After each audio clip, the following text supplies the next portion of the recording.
It is a great pleasure today to have Hila Lifshitz-Assaf with us virtually. She's coming all the way from the Mediterranean, and we will test the quality of the internet around the globe today.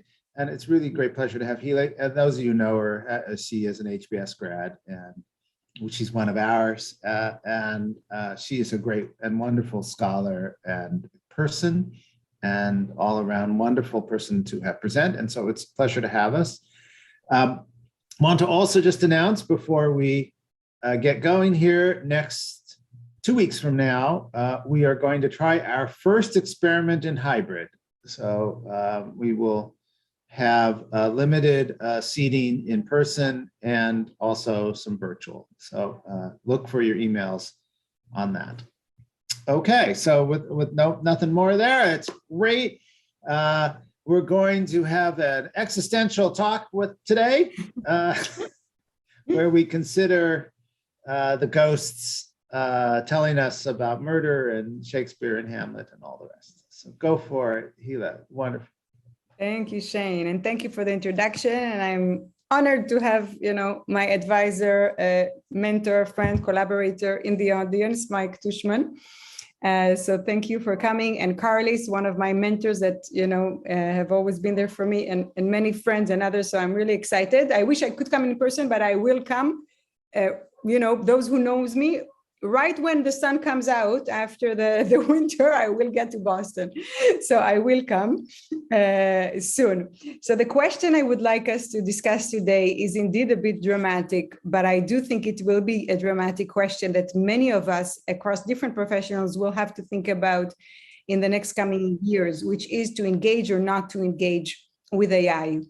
And I will focus specifically, for AI for critical decisions. There are, AI can be used for many things, for optimizing the AC in our room right now. I'm not going to be talking about that. I'm going to be talking about AI for critical decisions that have critical implications, and we'll see more. So medical diagnosis, jurisdiction, some of the HR decisions, some of government decisions, social health policy decisions that are being made based on AI, etc.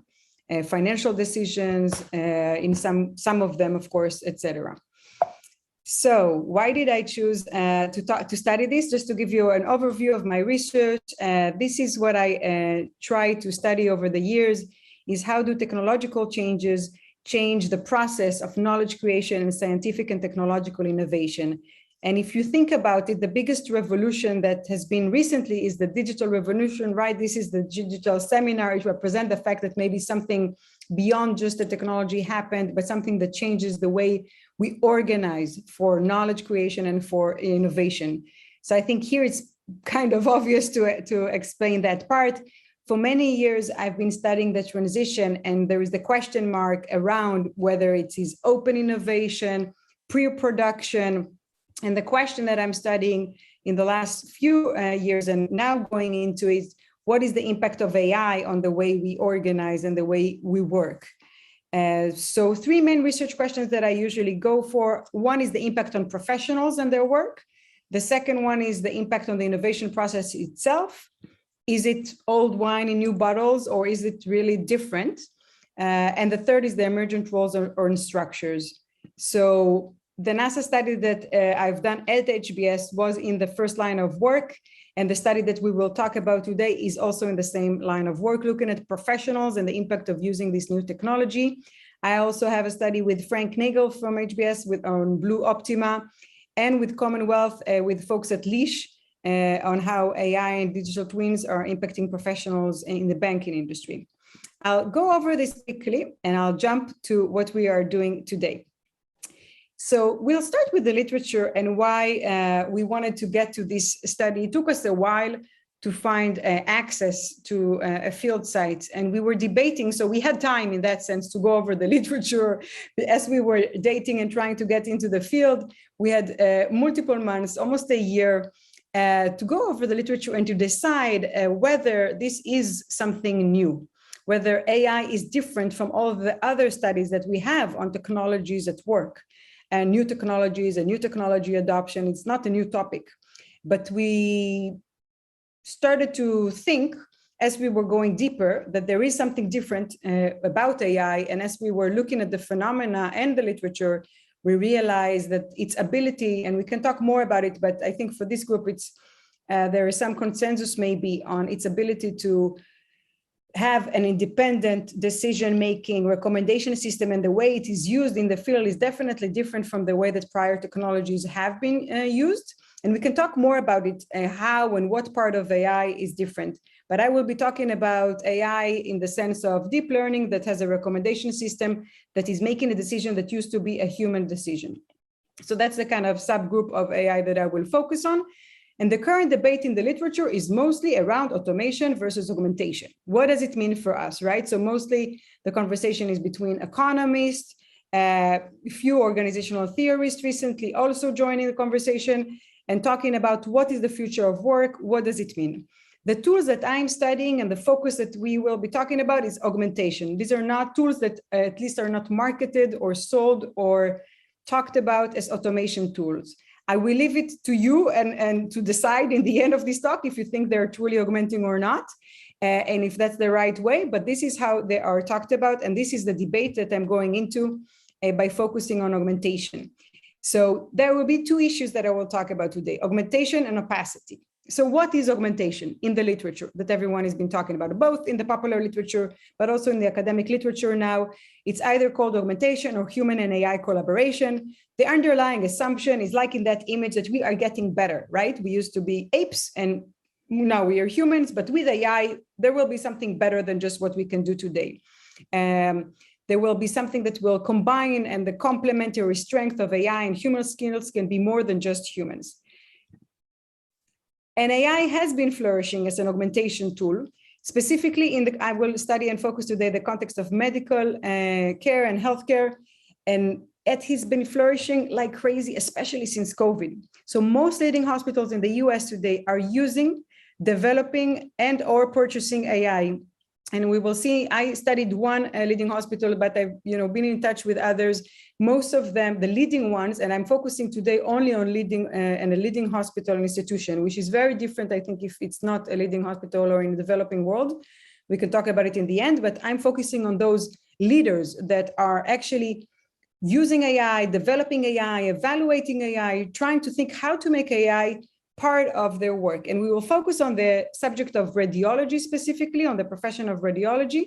Radiologists, the reason why we focus on that was because this was one of the clearest areas where, everyone were telling, no need for you to study radiology anyway, because computers are going to do it so much better than you in 5 years. There is a clear benefit, technological benefits for machines than humans when it comes to image processing. So why even bother going into this profession? So we had a lot of AI tools, a lot of kind of tension in the field, and that's why we focused on that. The opacity part, as I said, the second point that I will focus on is to some degree not fully new, but it has a new dimension around AI. So opacity versus transparency, if we want to talk about it in the literature of technology, has been out there. There is this transparency paradox that Leonardo and others have written about, and we don't understand all the technologies we use. Of course, we don't understand fully our car when we drive it, the subway if we take it, etc. But the black box part, the opacity of AI, is a bit different when it gets to making those decisions. We are talking about the process, opacity, not being able to understand the process that led to the decision, the logic that is behind the decision, the recommendation, the output of the AI. And we know little about how do professionals deal with this opacity in practice, because many of the tools today, from my experience, most of them are opaque. That's how they're designed, that's how they're sold. There is a movement to explainability, interpretability now, but it's still not the majority. I was advised to stop after 5-6 slides and open for questions by Jamie. Any questions so far on opacity on this? Okay, so let me go into the study then. So as I said, we are looking into the human and AI collaboration and literature. I'll jump over that and go into our research question and study. So how do professionals deal with opacity in knowledge work when using AI for critical decision? That's the focus of this study. And we did a field study in the tradition of studying work technology and organizations for almost a year in one leading hospital across different types of radiology units and different types of AI tools. The advantage was that this was a teaching hospital, that people had to verbalize and to explain their decisions as they were using their AI to others that were learning from them. We have more than 1,000 cases of patients that were diagnosed with an AI as a support tool or recommendation system. We can talk more about the process in a second. We interviewed them and we collected a lot of the documents, of course, under the constraints of privacy, with anonymity of the patients, etc. But we collected a lot of the artifacts and the documentation themselves as well. What was interesting and why did we focus on these different radiologies? We chose, and today in this study, I will choose in breast department, chest department, and pediatrics. The interesting thing was all of them were using AI tools, and specifically the breast and the chest department were using very well-established AI tools, and all of them experienced opacity in the same way. So each of these tools were supposed to be as augmenting according to the performance kind of literature on according to the vendors, of course, but even according to the literature. All of these tools were evaluated, had validation tests. All of these tools were supposed to be high performance. They went through everything. All of them had the same legal environment, which could make a difference in the future. And all of the professionals in all of this group experienced opacity. And that's why we thought it would be interesting. So I'm going to jump into finding and to explain the process in action. So how does AI looks in practice in the decision-making process of physicians, of radiologists? I don't know how many of you know that, but if you happen to go into a hospital, I hope not, but if you or someone that you know needs to get a radiology exam, and in many leading hospitals, which I'm sure in Boston they are, using AI, usually what happens, the professional makes the initial diagnosis. Then they click a right click on their mouse and that pops the AI generated diagnosis, and I can show you how it looks. Then they have the choice to decide whether to agree or disagree, to take into account, to engage or not to engage with the AI output and decision, and then they make the final diagnosis. Any questions on the process? Because that's a process in all the different units that we studied. It was the same. So breast cancer diagnosis. What happens? Breast cancer is an example of a very complex task. The tissue is very complex. Physically, it's very hard. I love this quote of one of the physicians that were trying to explain how hard it is to find cancer. So we worry about these really faint and tiny ones, those white areas, as you can see in the image. Those are signs of early cancer. They're the ones you can barely see. It's like looking for a snowball in a snowstorm, right? So for naive me, Hila 2017, 18, 19, I thought this is so great, because I have to share with you personally, I always thought it was crazy to go to one expert and make my life decision or health decision based on one expert. As a crowd, open, innovation person, I always thought at least have, a crowd of experts, make my diagnosis. And if not, now here comes AI. I said, okay, great. If it's a complex task visually for humans, we have AI. They're supposed to be these tools really great. And when it comes to image processing, that's where it could be the strength. Also, it's not only visually overwhelming as a task, it's less than 1 minute. So this is very hard to digest maybe as a patient, but breast cancer, because of its popularity, and this is in a leading hospital, so it's up to a minute usually that the overall process that I showed you has to finish, because they have so many patients a day. So there is 90 to 100 cases per day. I'm not saying because, right, they could have had more radiologists, but I'm not going to give excuses to the fact that such an important decision is being taken in a minute. But this is the reality. And the criticality of the decision is that you have false negative, false positive, which both we know are, of course, health-wise, financially, for the system, for many reasons are problematic. So no one wants to have either a false positive or a negative. What happens? Usually the professional makes the initial diagnosis. As I said, the whole process is built towards reducing the uncertainty of the profession. So one thing that was very clear, that what the professions are basically doing, and we know it also from the literature on professionals in the kind of sociology of medicine, and that they try to minimize their uncertainty and in order to make their judgment. Sometimes they get to a diagnosis that they're clear about, and sometimes they don't. They ask for more testing, to be done and more images. But that's basically what they're trying to do. And then comes the AI, as I said, in one click.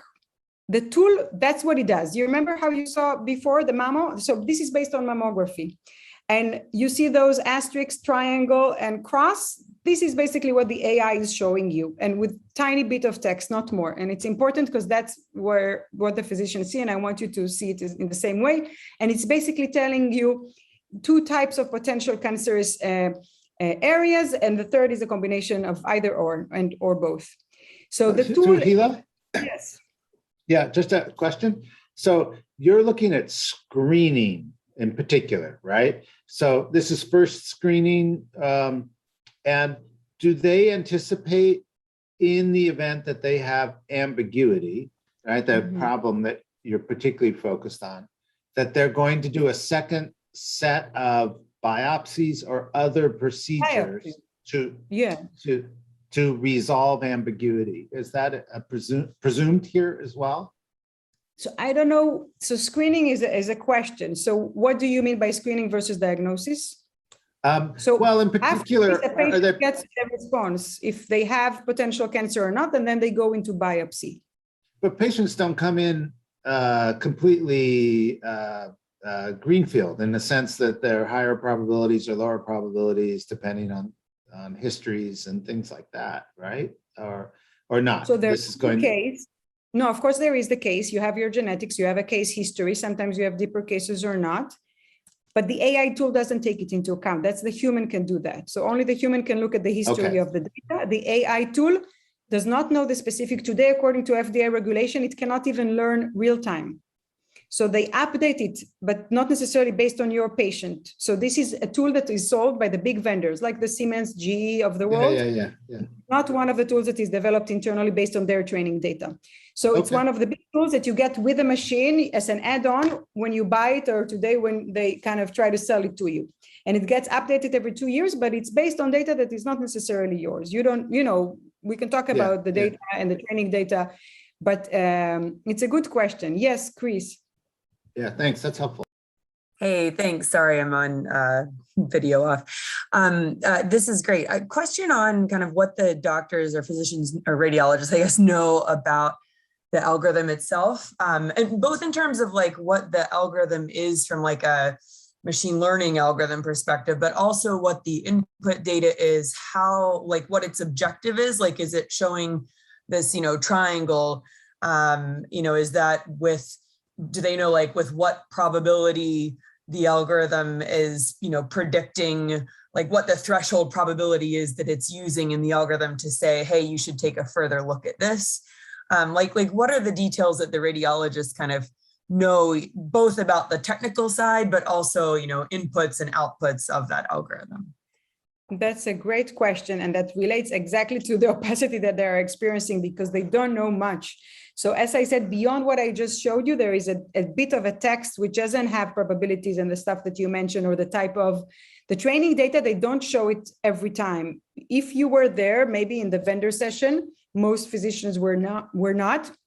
And maybe you can look into the documentations, but this is a crazy busy job. These people don't have time to eat lunch properly, right? They have like a case. So most of them do not have the ability to go and ask beyond it. And what they see is kind of what they get. So they see it as is, and that's exactly what they're frustrated about. We can talk more later, like what do we think could be known, such as the training data.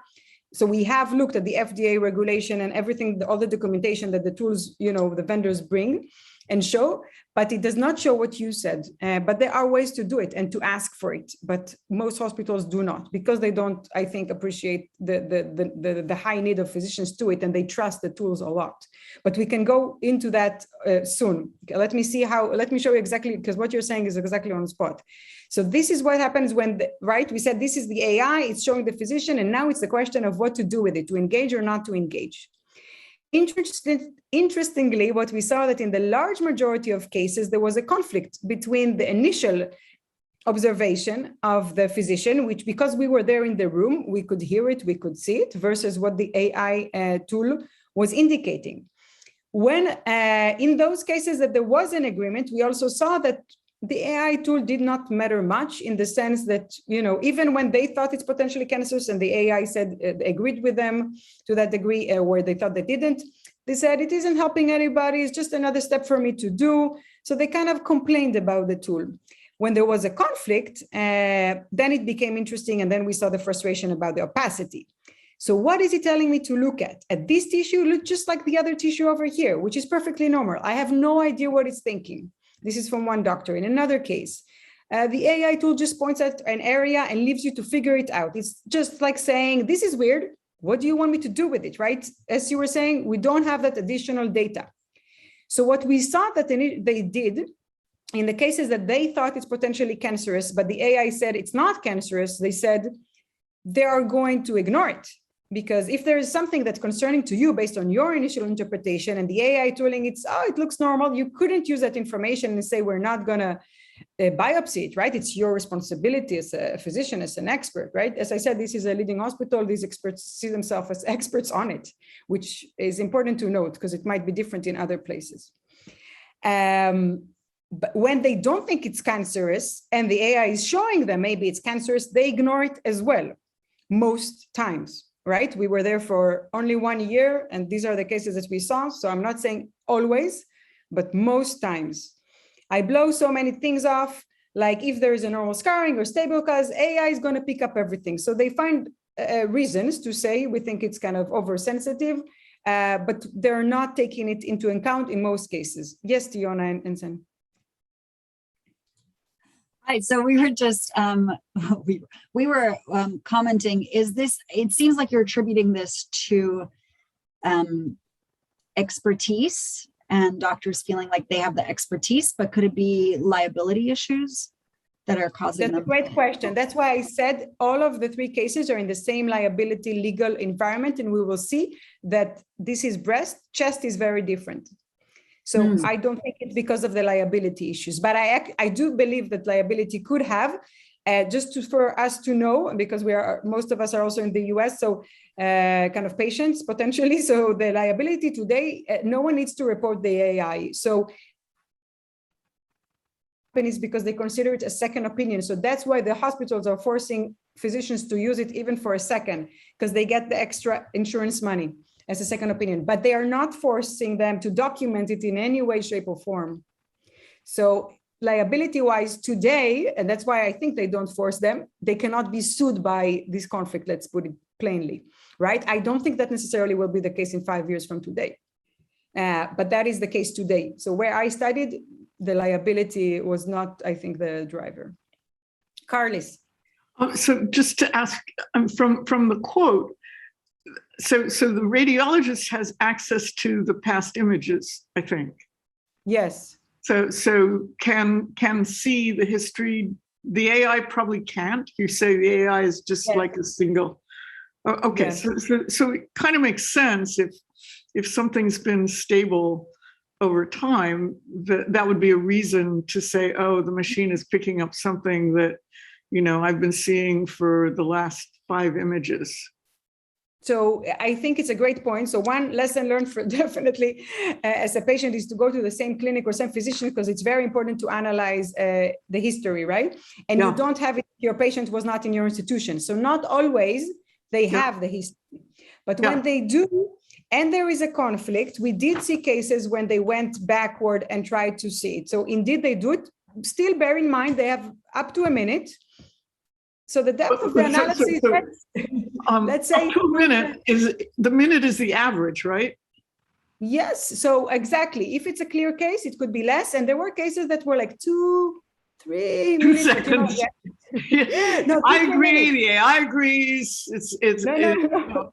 So there were cases when they did do the history and look at the genetics. So there were some cases in conflict, but once in a couple of days, once in every other day. Most cases. So it's not that they did. I would expect, let's say, that they would do this historical analysis for every patient, and of course would get the data even if it were in another clinic, and would look at you could expect a more comprehensive analysis as a researcher, let's put it this way. But they do look in it when they have a suspicion or a very big conflict. Okay, got it. Thank you. Of course. Ryan.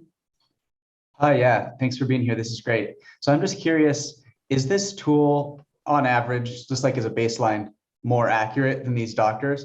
And do these doctors know that?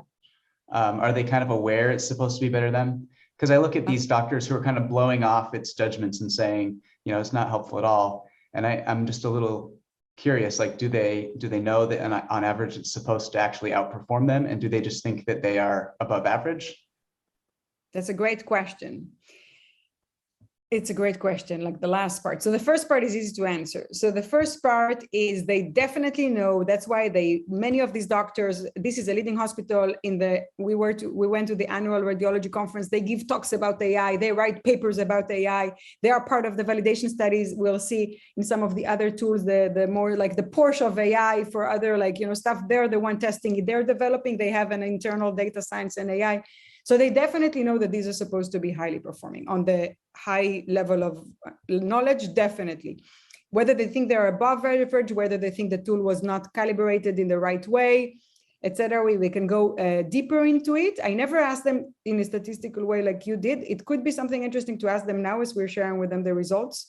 We have a different study that was just published last month on the evaluation process where we go deeper into this. Are my physicians above average or not? When we look there at other tools also, when they get tested, usually they perform much less. I'll just share with you because it's relevant to what you asked here. They perform much less than what the reports and the papers, the academic papers show. So there is a big misalignment between what academic papers today are showing around performance of radiology tools and what we see when they get tested in a specific local environment. Part of it could be because the experts are great and I'm studying a leading hospital. That's why I keep on putting that caveat that, because that's what I'm hearing from companies like Zebra, the Chain Studies, and others, like many companies that sell AI that I started talking to about this study tell me it's because, we studied a leading hospital in places that the experts know nothing or there aren't enough experts. Of course, they still think the AI is better than them. So I think that is something to discuss and to think more, but the opacity is still an issue and there is no ability to talk to it, right? Like there's no ability to understand it, not to talk to it, obviously, but no ability to understand the logic of why this issue and why not. What are the probabilities, like Chris was asking? Like show us in the training data, what type of populations, you could imagine many different ways that there could be a logic behind the decision. In the same way that when they have a conflict, they go and talk to their colleague. So we studied here individual decisions, but they do have colleagues that they sometimes in cases of conflicts consult with. It would be very interesting, of course, to studying it in a team-based, like neuro, for instance, is a team-based decision. It's 40 minutes of a decision. It's very different than breast and chest and others. Yes, Chris. Oh, just to add on, this is super interesting to your comment there. If they're not recording whatever the AI tools are actually saying, then they're not able to go back and evaluate, even in hindsight, whether or not the AI or the doctors themselves were outperforming one or the other. You know what I mean? So I think that's going to be challenging from a training and learning perspective on the radiologist side over time. If they never know, if they never get the feedback that, hey, you know what, you should have probably not overridden that that AI question, then that's going to be tricky. That's interesting. Completely. I fully agree. So one of, as I kind of shared a little bit my bias and thoughts going into this, that this is going to be very helpful, but unfortunately the story doesn't have necessarily that happy ending feeling to it. And one of it is about learning. So I don't think there is a lot of learning thanks to it or knowledge creation on the human side and neither on the AI side as it is today. It could change on both sides. But today, I didn't see much learning and new knowledge getting done in this unit. We will see soon how there was some learning in the chest unit. So with your permission, unless there are any other questions, since we're halfway, I'll move to the other case, which is very different. Similar kind of context, but different results.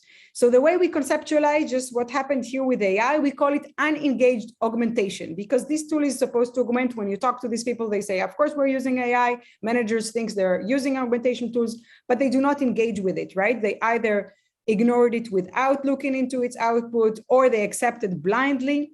In some cases, if, minority of cases, but that could definitely happen. And it wasn't really augmenting them because they had to, it didn't really augment them in their subjective experience. We can talk about it from the hospital managers, etc. perspective, but from their experience, it did not augment in any way. Lung cancer diagnosis. Lungs, of course, are a hot topic in the last year and a half because of COVID. Same process, I won't go into it. Different underlying technology here. You have CT scan, a little bit of a richer technology, but very similar, a complex task.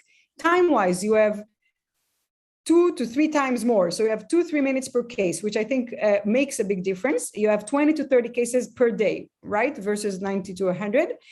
Same kind of false negative and false positive criticality, and very similar kind of challenge with the task on a visual level. So we had similar quotes of people saying, and these are experts, right? But they're saying, am I hallucinating a nodule? I think it's there, but it's hard to see. It's a bad location. It's behind 2 ribs. So right, both the chest, it's very condensed tissue, the breast, sorry, and the chest, because you have all these ribs in the middle, are hiding like a lot of the tissue and the issues that they want to find. So it's impossible to get a good look there. And that's the kind of feeling. And again, that's why when you think of the AI tool, you may think it could be, I at least thought it could be a great way to help with this visually overwhelming task. This is how it looks, because here we're looking for one type, which is like a nodule versus the other 2 that I showed you. And this is how it targets. Again, not a lot of explanation, but you get a circle around the area that is suspicious. Then you have the question of to agree or disagree. Here, again, we saw that actually in many cases, more than 50, there was disagreement. But even when there were agreement, there was a different one. It was a big sense of relief when the AI agreed with the expert. So for instance, one physician said, if I don't see any lung nodules and the CT AI doesn't see any lung nodules, then okay, we're good. I feel very comfortable saying there is no lung nodules. So we see that it increases their confidence, right? This time, CTAI found nothing. Anytime that happens, it puts a big smile on my face. So we already see that they give it, and that kind of got us thinking, okay, that's something different here than breast. When they have conflict, as I said, in the majority cases also here, around 60%, they had conflict of opinion between the initial judgment and what the AI showed. They do something different. So initially, they're as frustrated with the opacity. And we have many questions that answer to some of the questions that were brought up here. How do they teach the AI tool what is a nodule and what isn't? There must be someone inputting the data that says this is a nodule, this isn't. I have no idea how the data looks like, right? So they are frustrated, but what we saw, that they developed something that we call AI interrogation practice. So they don't stop there with the frustration and either ignore it or blindly accept it.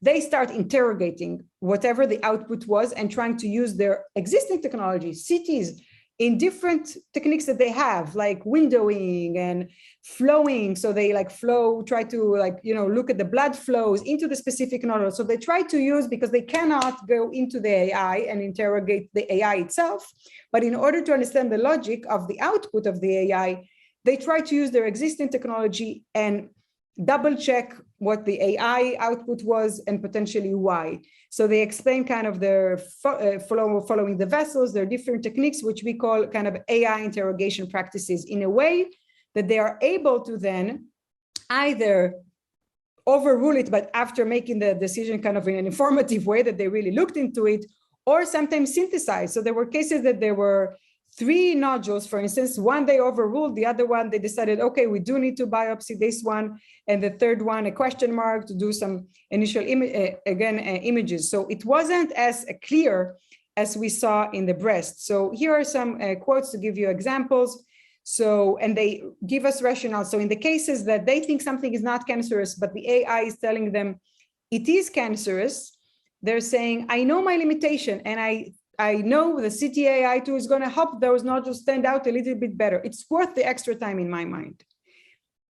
So we talk about this as engaged augmentation, that here we believe the experts were integrating the AI knowledge claim with their own, which requires building some type of an understanding of the AI knowledge claim and the ability and willingness, right? They were willing to transform their own knowledge based on the AI claim. So, and we believe that these AI interrogation practices help them deal with the opacity and led them to either reflectively agree with the AI claim, overrule it, or synthesize the two. Up to here, about this case, any question? Yeah. Hila. Yeah. So this goes back to the same question I had, and it sort of arises here as well. There's I'm just struck by there's no biological evidence. They don't take a biopsy, or they don't use anything to confirm or deny what they're seeing visually to learn. Who? The physicians? The physicians, yeah. So they're not to targeting. Learn just the AI, or just to learn from the AI, or just to really know if the patient has cancer or not? Well, because one potential way the AI could be used here is to target an area for a biopsy, and then they can then confirm or not. Biopsies have costs, financial, right? Emotional, biopsies have costs, right? That's why screening. And this cost, especially in the lung, by the way, like both in breast and lung. We've seen many, like in breast, a ton of infection and issues, and lung, it's deep. Like it's not like an external tissue that you're biopsying, right? So it's not an easy procedure. There are patients that refuse to even have a biopsy if it's not serious, like, if because of the procedure itself. The procedure itself is not a no-brainer. So I definitely agree with you that if it was something easier, why not train the AI and learn through, further testing? But if the testing is costly, then we have an issue. Yes. I get it. Thank you. That's helpful. Jeff, yes. Hi, Hila. It's so great to see you. So I was intrigued by a couple slides, and not to go back to them, but one, it said the radiologist zoomed in on the image, and so what raises the question for me. There's one level of understanding AI in terms of like, okay, what's a neural network and how does a neural network work? All right, that's hard to do. But the other part might be like, how many pixels are in this image, and how many can I see with my human eye given my current level of zooming, and how many is the AI using to make its diagnosis? So when the doctor says, why is this nodule, why is the AI saying this nodule is yes and this one's no? At a surface level, you can imagine a radiologist going, well, the AI is using more pixels and is able to like see the image more clearly. Well, okay, so for me to help understand it, let me go back to my statistics book and figure out what a neural network is, but let me just zoom in on the image and try to see if I can see what AI is seeing. Is that so? Yes. So the question is AI somehow literally seeing more I don't know, not literally, but seeing more pixels? Definitely, yes. Let me answer that. And I also see that Amy put a question in the chat that refers to that as well. So this is healthcare. We don't have a ground truth, an objective ground truth today, like in most diagnosis areas. If we had a ground truth, that would be very different. And as I said, like I have this other piece, and I even like called it, like I named it, like, what is the ground truth behind AI? So it's important to think of how AI is being trained to answer your question fully. So AI does not have, this patient had cancer and died, and then they try to understand the pixels themselves. What AI has is training data based on classifications and marks of radiologists. They did not see also the end outcome because of the way healthcare systems are managed today. We don't have that full feedback loop. Unfortunately, in these cancer types, maybe in a few years, maybe in a specific clinic, they could do it with a depth, maybe in Mass General, for instance, in a specific specialty, they could develop it. In most countries in Europe, I know they don't. In the US also, anyone that I talked to so far, they don't, but I hope that some areas might develop it. So in that sense, we don't know, like you wrote also, Amy, right? It might not be easy to know if they're getting better, like time will tell, right?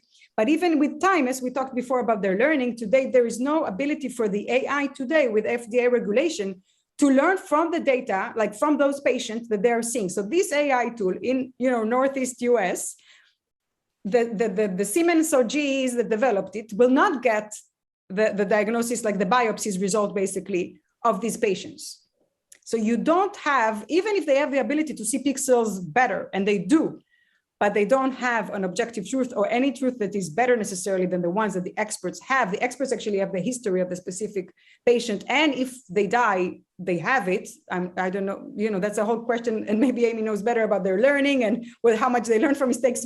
You can tell us, but the AI doesn't have it. That's for sure, right? So the AI doesn't have that learning from mistakes problem. So that's why when they're zooming in, it's not only that they are trying to guess, and we do have another case that they're trying to think like, what exactly is the AI picking like visually, but specifically, and that's why I think we need to understand every time kind of what is the advantage that potentially the AI has on the human. So here, some people will tell you it's about the pixelation, but these are like white stripes, like, it's like those clouds, right? It's like a snowball in a snowstorm. It's not that there is like a big differentiation, but it's about those gray shades. So indeed, one of their techniques is the graying shading. So they're playing with the shades on the pixels, but the other one is to look at the blood and how these cells behave. So we could imagine, and this is CT, so it's a bit rich as a technology, so it enables doing it. And there's also a question of why breast didn't do it. Is it because, or why others are not doing it? And we can talk about that, and when are professionals trying to develop these interrogation practices. But we found it fascinating that even though they were as frustrated by the opacity, they didn't stop there, and they did try to synthesize it and to engage with it to some degree. And there was a physician actually that moved from a different hospital from the West Coast to the East Coast, and he said, we had the same tool, but I never thought to use it this way, right? So these are these kind of local practices. Tiona, since I saw you had your hand raised before. Thank you. And actually, I think your answer was just starting to get at the question that I had, which is you're describing really vividly the between case differences that you observed. And I'm wondering whether you observed within case differences, because is it really the case that you saw these doctors reacting the same way to the tools? Like, are there differences based on the number of years of experience that they have, or whether or not the tools were used when they did their medical training, things like that? That's a question, definitely. So that's a question we obviously thought about, but to be honest, our design and our setting is not the best to test it. So of course I tested for experience. My hypothesis was that the more experienced people will resist it, let's say, and they don't need it, right? And the younger ones might, based on my work, on Matt Bean's work, on others, but it's not that we have 100 per, so that's what I mean, like my study is not designed for it in the best way. I think you need to have a bigger sample to really see the variation. These are specialization in radiology, right? So you had like between 10 to 20, 30 maximum with even if you look at all of the different degrees of them. So we didn't see any significant variation within.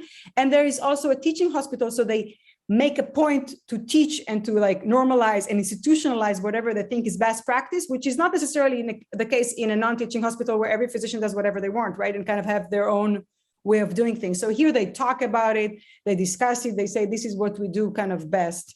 So I think this is not the best study to study it. I do think if you do something broader in the same profession across hundreds of people, I would have a hypothesis that we would see a variation according to level of expertise, tenure, and other things that we know also around adoption of technology. Hannah? Hey, so good to see you, Hila, even if only on the screen. And this is fascinating, even if I hear it, the different versions at different times. But I'm wondering, to what extent we can think of the differences as difference in cases, and maybe they are brought objectively, but by maybe different payoffs for the false positives and false negatives, and to what extent there may be a cultural, environmental attitudes.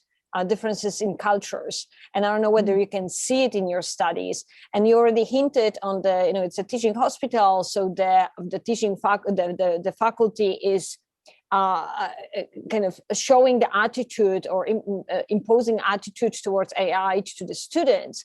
But is there any interaction between the doctors, where the doctors, for example, in breast, they take pride in overriding AI, and the doctors in chess, they may be saying like, yeah, actually, I learned something. So if you take it seriously, you may learn something and you may backtrack it. It may be a cultural thing. I mean, we know it from other studies that there are cultural attitudes towards government that may be different, and they may be self-reinforcing in a way.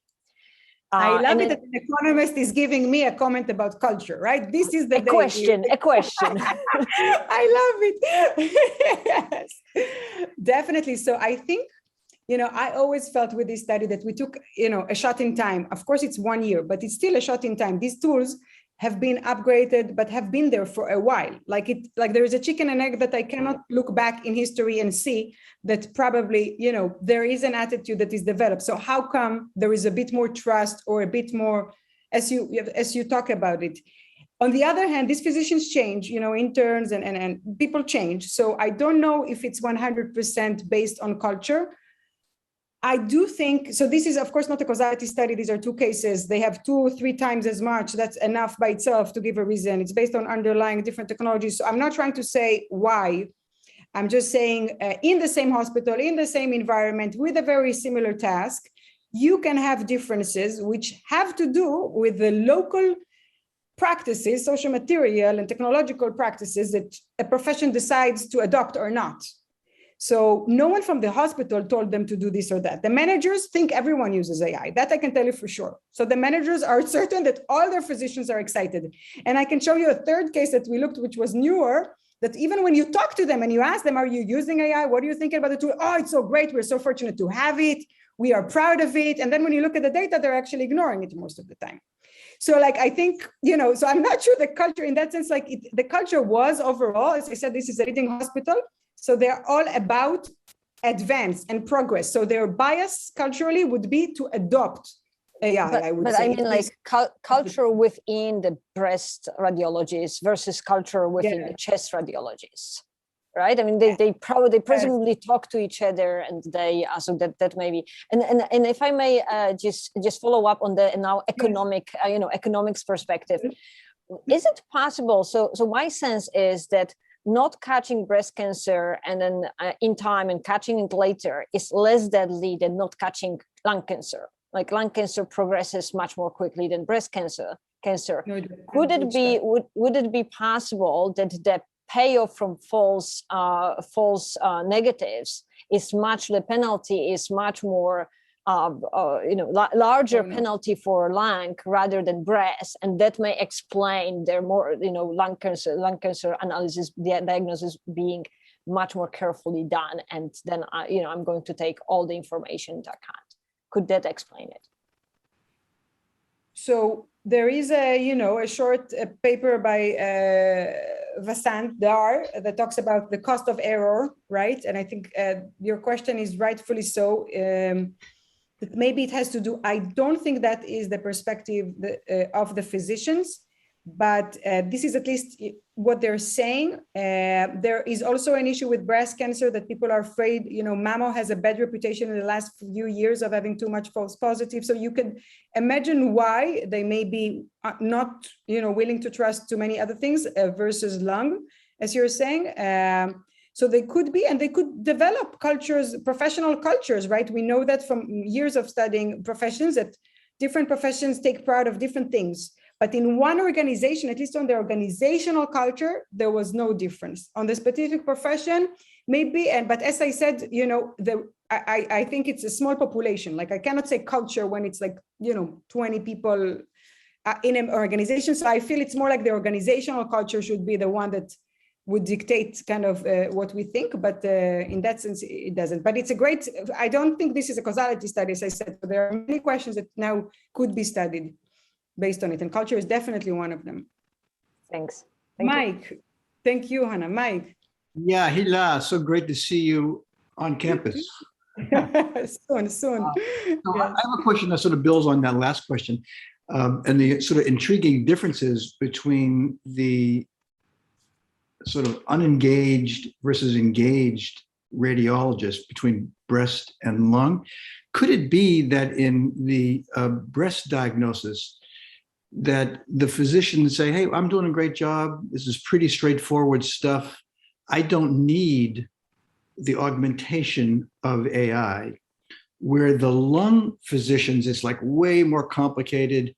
I need as much help as I can get, and I welcome AI for my diagnostic because I don't feel that capable in lung versus breast. So I'm less concerned about the economics of it all. Then it may well be that the work in diagnosing lung cancer is just more difficult than in breast, and that could explain that. So I definitely think there are multiple explanations that need to be studied in a perfect way to study kind of causality, let's put it this way.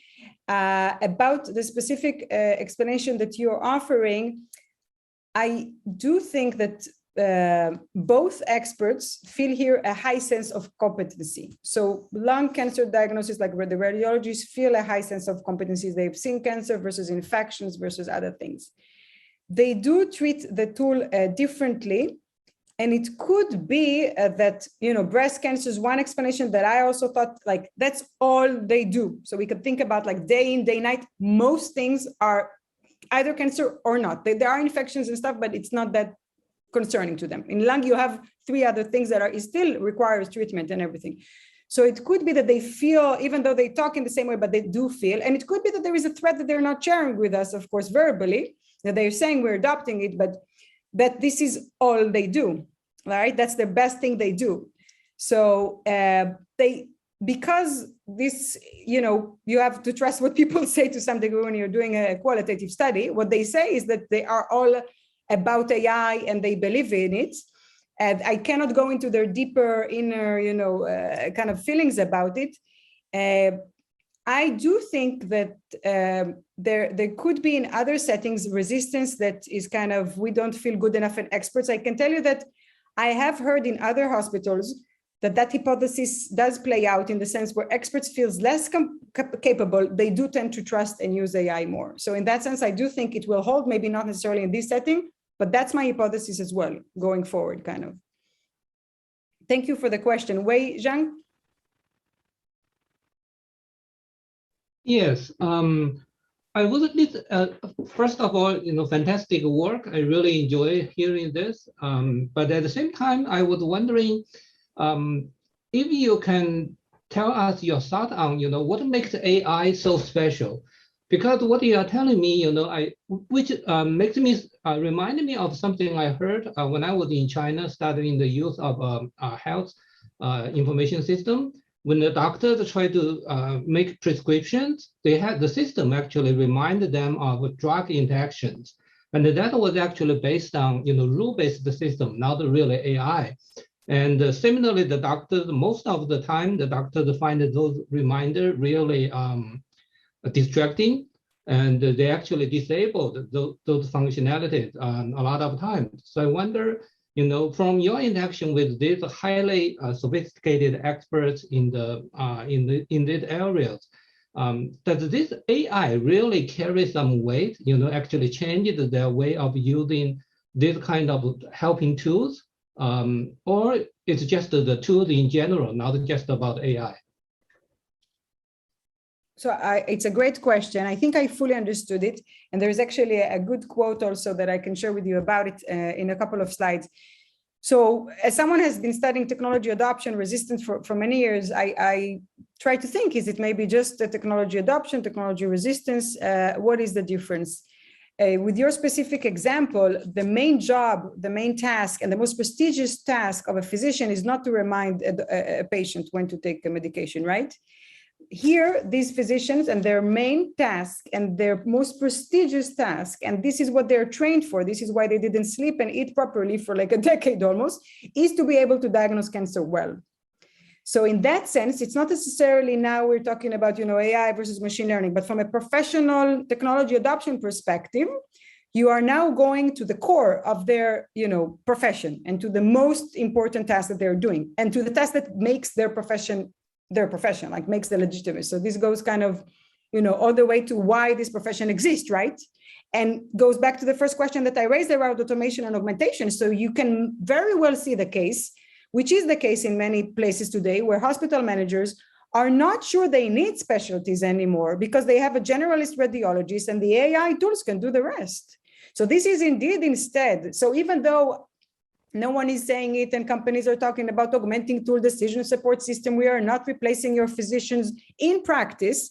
Of course, this has the potential, and it's currently now replacing, professional experts' judgment and even the ability to bring on experts, right? So some hospitals, it changes their whole calculation of why to train in specific specialization, why to bring even on board. Many, even in the US, not only developing world countries, don't have specialty radiologists, right? You have one radiologist that looks at your brain cancer, at your hand if you broke it, and at your liver. Like they look at everything, and it's much cheaper to buy an add-on AI tool than to get and to train people. So it is a bit more kind of contagious, I would say. So let me take you a little bit just for fun. Let me see how we're doing on time. We don't have much time, but let me just ask you, what do you think? So this is engage, and we can talk about it a bit more, but let me ask you to guess. So bone age. After we've done this towards the end of the year, a new case comes in. This is a brand new kind of AI tool for bone age diagnosis. So this time not cancer, still critical, but not to the same degree, but it's pediatrics. You need to know what the age of a child is, and based on that, you make a decision to give hormonal treatment that has many side effects based on it. And this is a pilot that they are invited to be a part of. Oh, maybe I gave away the answer already. What do you think? Did they use it or not? Engage, unengage, ask me questions, give me your thoughts.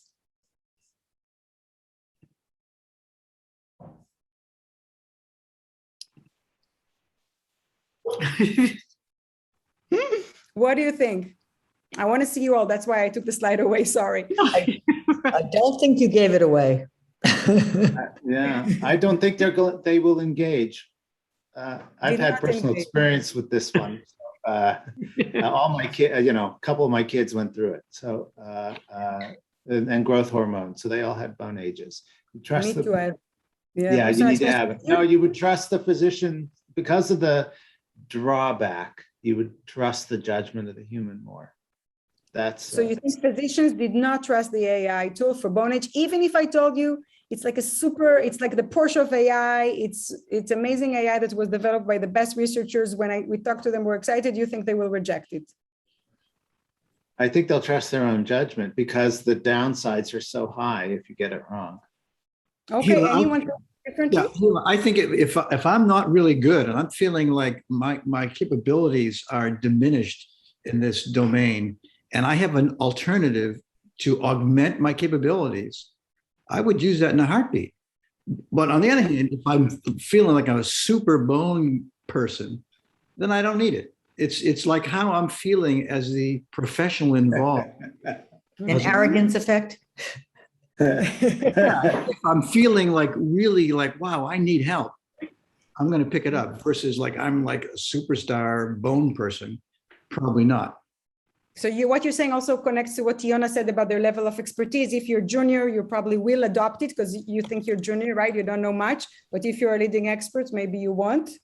Gender effect, interesting. Definitely based on what we know, that would be interesting. We haven't had enough of a big sample to check, but that's really interesting. Chris, you have an opinion? Yeah, I was going to say, I think you said it was like a pilot. I'm not sure I would want to be a pilot on a machine learning or AI algorithm because it usually takes a lot of kind of observations and time to learn. So I think I'd want to adopt it after it was a little bit more perfected. Okay, that's very interesting. So the bottom line is that they talked about it in a very exciting way. They were feeling honored to be part of this pilot. This is one of the best universities in the US that was developing it. So they were feeling really honored to be part of it. They were co-authoring sometimes, some of it, they were proposed to maybe co-author part of about this paper. When we looked at the data, because we were sitting there in that dark room, we saw that indeed, in the majority of cases, they did not engage with it. The reason was the opacity, they talked about it. And you won't believe what happened here. The AI computer scientists, because, and maybe I'm being cynic here, but because they really take the time to understand the professionals that they develop the tools for, even in the best universities in the US, they developed it according to months. And those of you who know, bone age is assessed, and there is a book for like, I don't know how many thousands of years almost, that is by years. So here goes opacity. Like you get an AI results that is telling you this kid is 14.5. And you've never seen 0.5 in your life, or 0.6 or 0.3. Like your whole profession, everyone in this profession, the standard is according to years. That makes you, and the tool is opaque. You have no ability to interrogate or to ask. You could then go back, as Jeff said before, go use other technologies, go to the history, try to get genetics, whatever. But unfortunately, the fact that the designers of the tool did this way, and it doesn't end. So they rejected it. Then we looked at this university publication. What we saw that in the publication, they actually give more explanation, less opacity than they gave the physicians. So this is where I got really angry, because there is an ability to bring more, to give more explanation. As Chris was asking, why don't they show it? So in bone age, there is a debate whether it's according to the distance between the wrist, or the wrist versus the distance between the kind of parts of these knuckles, basically. And they were constantly trying to think, was the AI deciding it based on this, based on that, the pixels, as Jeff was saying. But because there was no output in the paper that they got published from this pilot, they show exactly what the AI mechanism was, and in most decisions, and how it is. So it is possible to give more explanation if you think the professionals need it. But when you don't think they do, why would you bother? And with that, I would like to end with a quote that I think says it all. There's a lot of theoretical explanation that we can talk about around learning, but there is one strong quote by the head of data science in the that he's responsible for developing AI for the hospital, for testing, etc. And that maybe is, you'll get kind of what I'm thinking. So people talk about explainability and AI a lot. My personal opinion, I don't think you need to do any explaining. As long as you show users that the tool performs well. When it performs well, I think people are really okay working under that uncertainty. It's the same thing like drugs. Why do we give lithium to people who are bipolar, for instance? Well, it's because we're looking at outcomes. It's all outcome-based. I think the same thinking can revolve around AI.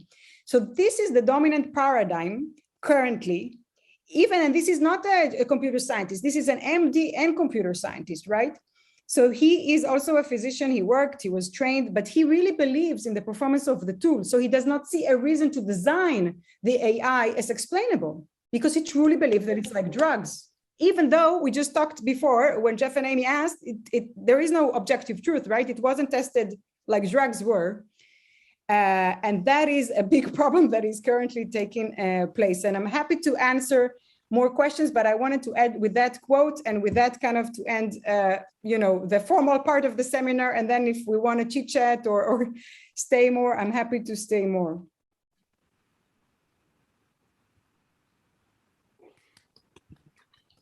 Yes, thank you.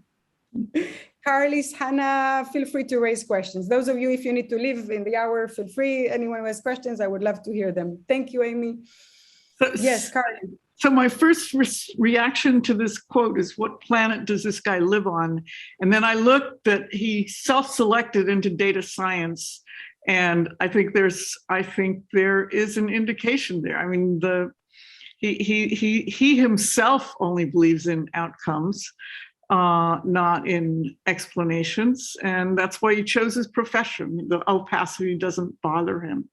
And anyway, that's, but these are the best. These are the best. The MDs and the data scientists on a, I was so shocked by this, because for me, he was like the best talent.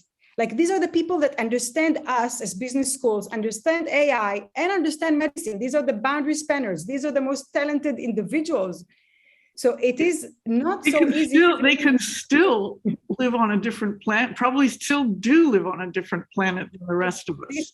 That's because, that's why they're the best, They're the planet of computer science, and those that develop all the systems that we are getting our diagnosis soon based on. That's the problem. So I'm like, bravo to the guys who, go with, it would be really interesting. I think this is terrific work, and I'll shut up. But really interesting to pursue this. Really interesting, as you yourself are recording outcomes, there is a potential database to do some feedback with the outcomes you record. I don't know if they'll let you do that, but it seems to me that there are a bunch of feedback loops just totally missing here. So I'll shut up. Yeah, I have a full slide on feedback loops and learning and knowledge. I definitely agree. That's the saddest part, I would say, the implications on learning and feedback loop. Thank you, Carlis. Jeff? Hey, so I'm if I have it right, the first two contexts, breast and lung cancer, were about looking at images, and the AI is highlighting spots on images.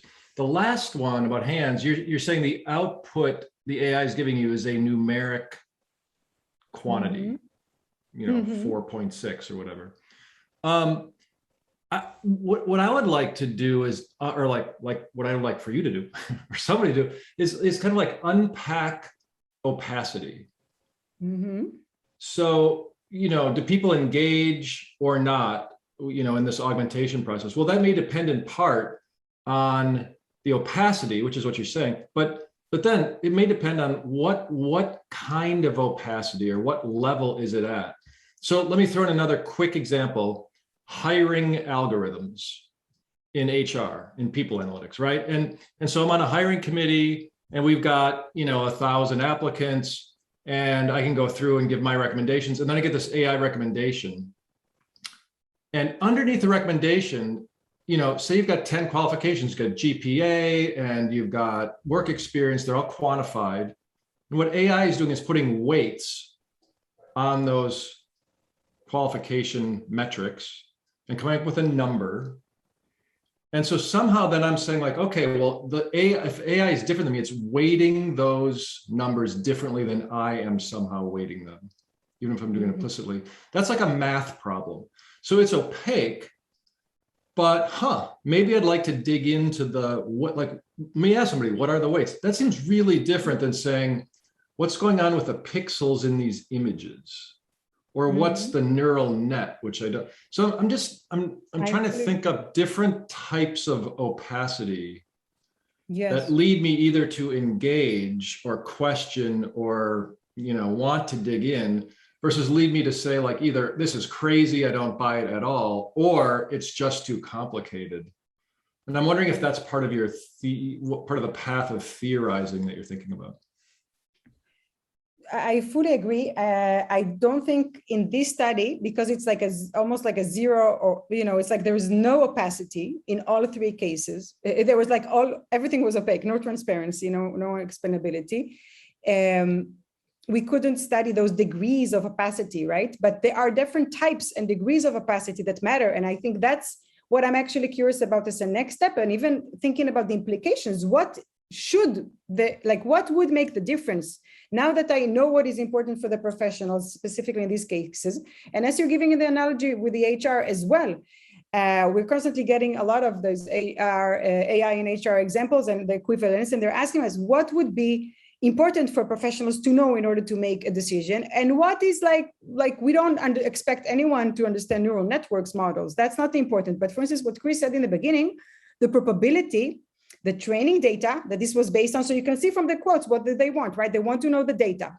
Tell us, women, men, their demographics, age, genetics, like you have all these things that matter as a physician when you're making that decision. So the same with HR, right? You can think of qualification. So like the things that you want to know about the training data, the things, so we can start thinking about it and thinking what is the most important for a professional decision. And we had this terrible, I think, actually you're from Wisconsin, no? So it was in Wisconsin. So Lumin versus Wisconsin, that case decision? No. So in Wisconsin, a judge, so there was a guy, Lumin, that was given a punishment based on an algorithm and then asked for an explanation, and the judge told them it's a private company, I cannot expose, something crazy like that, which to me is like science fiction, right? So when I read it, I was like, no, my goodness, it's happening right now. So of course this will be appealed, and hopefully, you know, it's a beginning. It's just like a federal state, but Wisconsin level. But I was just thinking, like, there's no reason why it's designed this way. Like, because the people who designed the AI, I don't think it's important to give the judge, because of course the judge could say, based on your, you know, prior history, based on the race, based on this and this, this is why the algorithm made the decision. There is a very clear, so you don't have to be. And then when I talk to people that design it, it's not all magic commando. So sometimes there are things that they feel we cannot explain, and then themselves try to understand. But many times they could. And as I said, they don't bother, and they don't think it's necessarily important, because first of all, they deeply believe that this works, like in their, you know, bones, they believe that this works and it doesn't require. So unless we as managers, as professionals, demand explainability and demand this logic, it will not come from them. So that's a problem that we need to think of. And that's why I think it's important to teach it, to teach professions not to blindly do this kind of, this unengaged as if augmentation, because then no one is learning. The AI designers are thinking it's getting sold, it's wonderful. You know, they did their thing. You know, managers think their professionals are using it. No one is learning, no one is making progress. It's a lose-lose situation. And if we do want to use AI properly, we have to have an ability to truly collaborate, which requires some ability to have shared knowledge, to start, you know, have some understanding, to build some mutual understanding. And today the tools are just not designed this way. But I think it can change. I don't know how, you know, it's a big question, but definitely more than, you know, one person or one study can show it. But I hope that, you know, if we study it more, if we teach it more, if we talk about it, etc., it could create, it's not a huge, as I said, it's not so hard to do. But currently there's no big push for it, and it costs more. So I was interviewing LG AI Research yesterday, and he told me exactly, sometimes it's 8 times more to do the same explainable AI versus the black box one. So you do need to push for it when it costs more, right?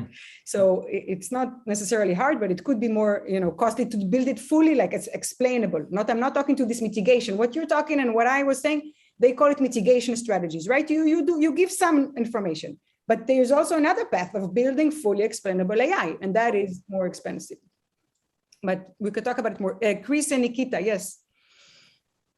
Yeah, maybe I'll go because it's going to build on kind of the conversation here. So I agree with Jeff that a super interesting question is like what levels or what types of opacity like matter, right? So like, should we, you know, give them information on the training data? Should we give them more information on the output, like what thresholds are used? You know, versus should we give them more information on the machine learning algorithm itself? But it sounds like you, Hila, but there's more of a question for you. It sounds like you, and it maybe sounds like some of the literature that you cited early on, which I'm not as familiar with. It sounds like it kind of implies or has the underlying assumption that less opacity is better, so that if you're more transparent or more explainable, that you would get users, you know, better using those algorithms. But that's not quite clear to me that that's the case. I just, maybe for one example, and I'm curious your thoughts on this, Hila. You know, one example might be if you come up with a, you know, explainable, you know, component of the algorithm that walks through, you know, walks the radiologist through like a series of like, here's how we got to the answer. But the radiologist doesn't believe that logic and is like, oh, I think that logic is off. Then they're not going to use it at all, right? So you might end up kind of pushing them to use it even less. And so I'm curious your thoughts on this, right? Do you come from the opinion that, you know, if we can only make, you know, all parts of the AI more transparent, then users should be able to use it best? Or do you also, you know, kind of see situations where more transparency might not actually be better in terms of its ultimate use? That's a great question. So just to preface, I only think about opacity as critical in the context of critical decisions. As I said, I don't want to know exactly how the AC in my classroom is being optimized. Like I'm not going to like change. I either call someone if it's too cold or not, or I have no control on it. At least to that and why we have no control on it anyway. It's like all centralized and optimized, right? So not about everything. I think it depends on the type of question. Then on what you said, whether I assume that it will increase adoption or not. I don't think adoption is the goal. So, technology adoption, especially in the case of AI, I don't think should be the goal. It is the goal of the vendors, of the developers. To me, the goal is if we are making AI a part of critical decision-making, the goal is to make them an informative, responsible, accountable way, that there is a logic. So it used to be the case that this is what we taught with, teamwork and, collegial and professions, right? That we will be able to talk to each other in a way that these decisions were made in the best way. So even if there's more explainability and they decide to then reject it, but they just made a well-aware, informative, well-analyzed decision, that is great. And then of course, no AI vendor would like their tool to be rejected again and again. That's what we want them to then learn from it and design it better. That's the feedback loop that we're searching. I'm not against or for that kind of, there is currently no real feedback loop, right? And then we will have a better technology that will suit the needs of the professions. But today it's being shoved to professions by the hospital managers. There are many articles showing it, especially in COVID. Many hospitals bought like crazy and poured money on AI decisions. And then it's about the professions and the specific norms, culture, time that they have, like the sense of expertise, maybe gender, many other issues. And that's not how we want decisions to be made by professions that, we spend decades training. That's definitely not what you want, either if it's HR or finance people or physicians, right? That's I think we just throw everything to the drain.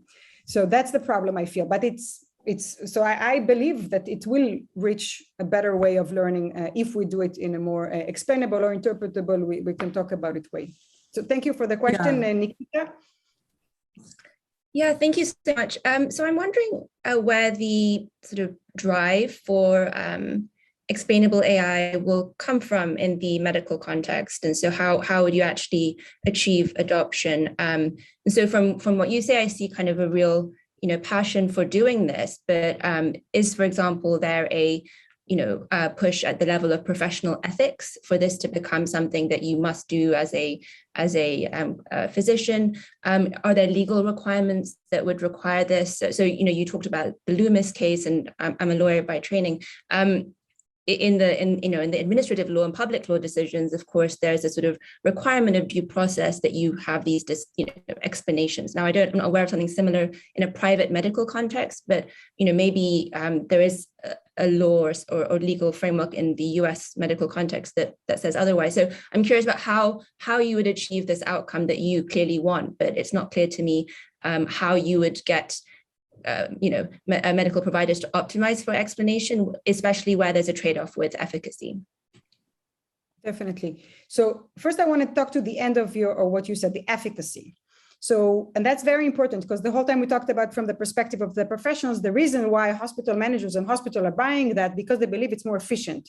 So first of all, this study shows that they spend more time on it, right? This time could be spent on consulting, on doing other stuff. So it's not necessarily that more efficient in where you have good expertise, right?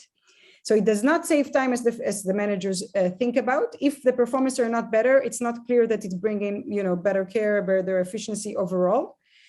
So I would say we need to think of what are those goals of AI, and many times it's efficacy and efficiency, and we need to uncover them. On the first question that you asked, I'm a social scientist. I have also legal background, but I was just telling Shane that it was dormant for like a long time. And this project recently, I'm feeling it like waking up and telling me like, you got to do something about it. Like this is something but I have no idea what to do. So that's actually the question, because I myself was surprised by it, as a scholar, like I am a technology enthusiastic. I love technologies. I wanted to study it because I thought maybe it can make a change, interesting change, but I did not have an ethical perspective going in. It developed as I was horrified by the evidence and the data almost. And I was kind of, oh my goodness, like, this is not okay, like, and these are like life and death, and the patients are outside, and I myself and friends and others, like, like we all go through this. So it's not something that I could not identify with. So I actually don't know, and I would love any ideas on how to have any impact. So I got one invitation, from the British kind of medicine journal to management. There is something that hopefully hospital managers read. It's like RHBR for hospital managers. And I said, sure, but I don't even know. I didn't know the journal. Like, it's not the world that I write for or the study that I do policy kind of for professions so far. So, but I do feel that it would be great to do something about it. And I would love anyone who knows anything or anyone who's writing about it, and that I can share this study and that it could make an impact. I would welcome it. I'd love to connect you with a colleague at Oxford who's working on medical AI. So I can email you directly. Thank you. I would love to. And, to be honest, I was just busy in writing, analyzing, and like getting the paper, through the revision process, like with the time, like that's what I have when I have time to think about. But now, hopefully, when this paper gets published, then I have time to think about this and the next thing. Yes, Shane. Boy, that was, first of all, terrific. What a terrific study. Very eye-opening. I actually have a regulatory question too. And so it really builds right on the conversation you were just having. So, very natural reaction to this is that the firms themselves don't, once faced with this, the firms won't like it. Right? The firms, they're going to want to change their design. Some of them anyway. And one of the immediate questions that comes to mind, knowing at least my one small part of the universe that I've studied, is that the regulatory hurdles to putting the AI into the hospitals were not trivial. They were easier in Europe than they were in the US, but more valued in the US. That was more or less what Zebra said. And I've encountered that casually in other conversations. And there is a process for upgrading your product and service and retaining FDA approval for it. And but it is a process.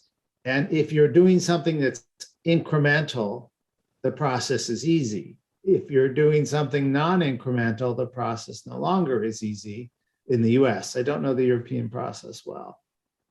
And one could imagine versions of that process that make the kind of redesign you're imagining easy to do, and some versions of it that would make it actually very costly to do and be interfering. So I'm curious if you've had any conversations, anybody involved here, suggesting whether the regulatory side is an enabler or a barrier in the sense I just described. Do you see the question? Yes, definitely. So on the FDA approval today, and it's a great build-up on Nikita's question, it could be one of the tools, as you were saying, right? Right. Like so today the FDA is the only thing that they need to do, let's say, besides having validation tests and academic papers that show the validation test, but as we said, they're problematic, but those are the two things that they need to do. Unfortunately, there are also tools that get, accepted with not a lot of validation tests, but FDA, they have to in the US. In Asia, they don't, and that's why many of these companies, including Zebra, which is a leading AI company, flourish in India, in other places where they don't have FDA. So it is much easier in that sense where you don't have. I looked and read all the FDA approval documents and those upgrades that the tools have received. Today, they don't have any requirement to explainability in any shape or form. So what do you imagine that, for instance, you think the FDA will, so what do you imagine that you think the FDA would add it as a requirement for specific types of, let's say, if it's like a critical, if the cost of error is that, or if the, something like that, if the validation tests are under a certain statistic or something, and then the cost of error is high, then we expect you, like in clinical trials, if you're about to cause, I'm trying to think what's the analogy. Yeah. The deeper question the FDA asks is whether the design feature is linked to efficacy. So if if you get the perverse feature that more explainability leads to more, ignoring the recommendation, which was one, potential hypothesis. The FDA would actually, if they saw data suggesting more explainability interferes with efficacy, they might actually rule against it. All right, that's the, and to be very clear, it has something, incremental is a real key issue here, and I don't know the specifics. Because this is a medical instrument, so you're allowed minor changes in the designs of your instrument if they're not impacting efficacy, and that's a fairly routine thing you can do, and it's sort of But if you're making a major change to the efficacy of a medical instrument, then you got to talk to somebody who really does this regularly, like Ariel Stern, who studies this in more detail. Then it can be burdensome. But then the FDA has this very interesting feature that they know that when it's something like this that's undergoing a lot of change and it's new and novel, the FDA is also quite willing to experiment. So you got to really talk to people who really know it in detail. Definitely. So I think that could be a really interesting way. I'm curious about other professions that make critical decisions, such as HR managers. What would be if we don't have an FDA, right? Right. Since many of the companies that are approaching me now, and that I get, many of my PhD students, that's what they want to do their thesis on, right? Because it brings all the issues of fairness and biases and all the hottest issues that we're trying to deal with. What would be the case then? Like, how would we, because there is no clear, unless I don't know, maybe there is. Jeff, is there any clear ethical or any infrastructure that such a thing can interact with, like the demand for explainability can be a part of?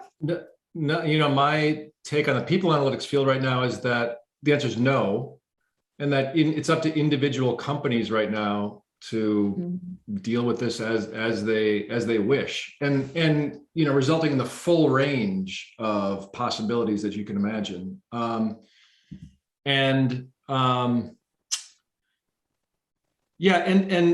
startups, by the way, are in this game. Providing, they're the vendors, right? And talking to them, they're saying, oh, well, our AI is actually proprietary because that's our competitive advantage. And so, yes, I might explain to a customer, but there's just the VCs are saying, well, we need to understand it to figure out if we're going to invest in it. And they're like, well, okay. And, I've talked to situations where you get all the way under the hood and it's like, it's a logistic regression. That's the AI. So anyway, it's just a really interesting field. But Hila, one other point here, and this goes back to your mentioning of teams and bringing different people together to debate the decisions we're making. You might check out Scott Page is at University of Michigan, and his book on many model thinking, where he's saying there's a class of decisions where, rather than trying to find the right or the best or the most accurate model, what we should be doing is looking for multiple models that actually make different assumptions and come to different recommendations to spur our debate and enrich our critical thinking about the decisions we're making, and help our own reasoning and team debate. So, but that's a different class of decisions. That's a great question.